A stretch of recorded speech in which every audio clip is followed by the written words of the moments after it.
Hello అండి, hi. ఈరోజు ఒక మంచి స్నాక్ ఐటెం చేసి చూపించబోతున్నాను.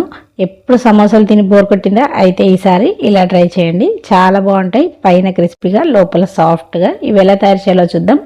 ముందుగా చపాతీ పిండి, గోధుమ పిండిలో కొంచెం ఉప్పు వేసి కలిపేసి చపాతీలాగా పల్చగా ఒత్తుకొని ఆయిల్ వేయకుండా ఒక్కసారి 2 నిమిషాలు అలా ఫ్రై చేయండి. ప్యాన్ పైన ఈ విధంగా వస్తాయన్నమాట. ఆయిల్ ఏం వేయకుండా మామూలుగా ఫ్రై చేయండి. ఇప్పుడు వీటిని ఒక చపాతీని ఇలా 4 ముక్కలుగా కట్ చేసి పక్కన పెట్టుకోండి.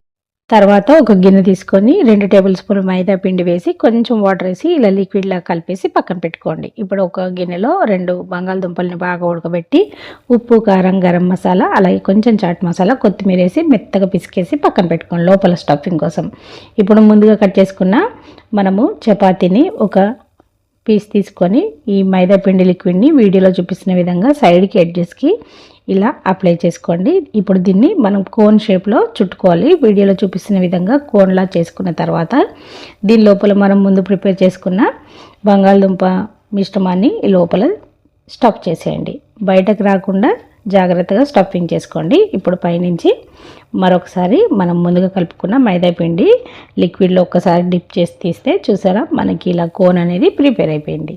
ఇంతే అండి, సింపుల్గా మీకు కావాల్సిన అన్ని ప్రిపేర్ చేసుకొని ఆయిల్ బాగా డీప్ ఫ్రై కాకుండా ఇలా కొంచెం షాలో ఫ్రై లాగా చేసుకోండి. మీకు ఇష్టం ఉంటే డీప్ ఫ్రై అయినా చేసుకోవచ్చు. ఇప్పుడు ఆయిల్లో వేసి 2 వైపులా మంచి కలర్ వచ్చే వరకు ఫ్రై చేసుకోండి. ఎప్పుడు సమోసాలు బయట ఫుడ్ కాకుండా ఇలా కొంచెం డిఫరెంట్గా ట్రై చేయండి. మీ ఇంట్లో చపాతీలు మిగిలిపోయినప్పుడైనా ఇలా ప్రిపేర్ చేసుకోవచ్చండి. లోపల స్టఫింగ్ మీ ఇష్టం, ఎగ్ బుర్జీ అయినా పన్నీర్ బుర్జీ అయినా కూడా పెట్టుకోవచ్చు.